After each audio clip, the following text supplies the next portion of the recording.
We're following more breaking news, a victory for the Trump administration after the Supreme Court ruled that immigration agents may stop and detain anyone they suspect is in the U.S. illegally. The decision lifts those restrictions on tactics used during immigration enforcement operations. NBC4's Conan Nolan joins us here in studio. And so, Conan, let's talk about what this now means for the immigrant community.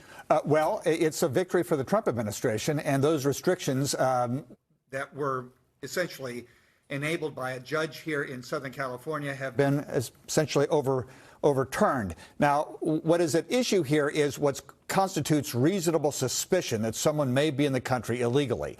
And in a move that was somewhat surprising today, the High Court issued an emergency order that halts the restrictions that had been imposed by a federal judge on ICE raids here in Southern California.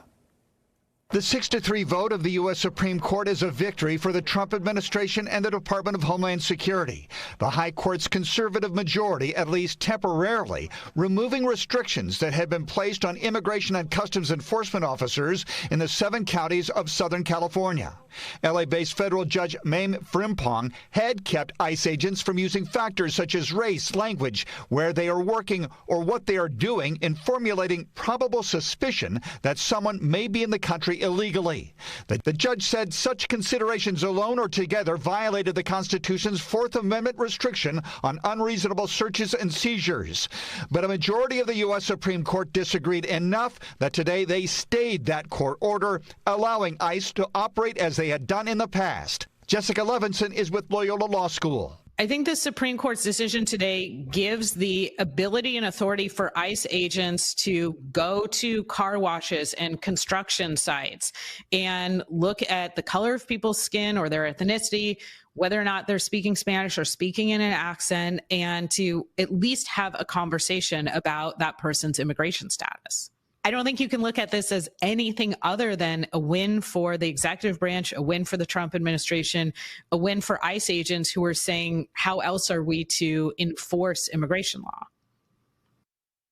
The opinion, Brett Kavanaugh, one of the Supreme Court justices who signed the majority, indicated that the number of undocumented immigrants in Southern California is, in his words, extraordinary, and that it shouldn't be a surprise that immigration agents are conducting enforcement actions in this region.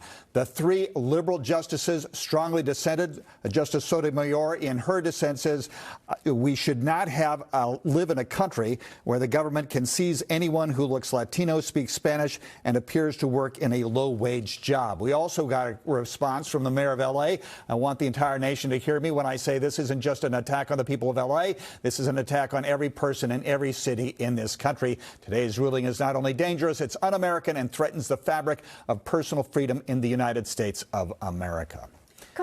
So we're hearing these statements. What happens next, though? Well, keep in mind, this is an emergency order. It does not refer to the points and authorities, the main argument over what this judge was saying.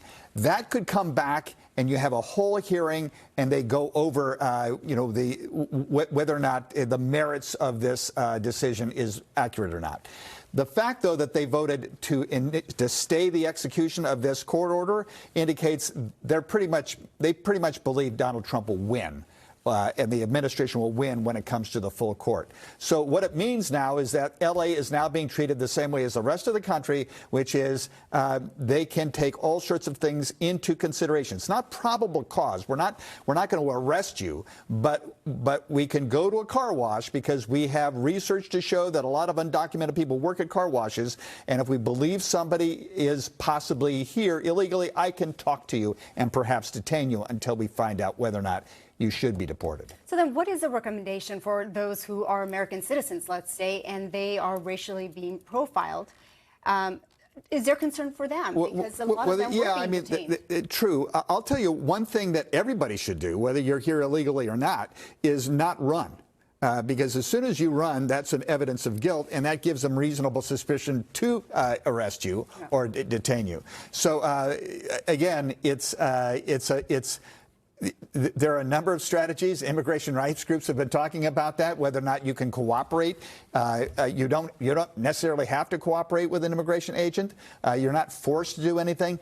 The fact, though, is that they are no longer bound to stay away from construction sites car washes and those kind of places in order to seek people who they believe here are illegal or undocumented. All right.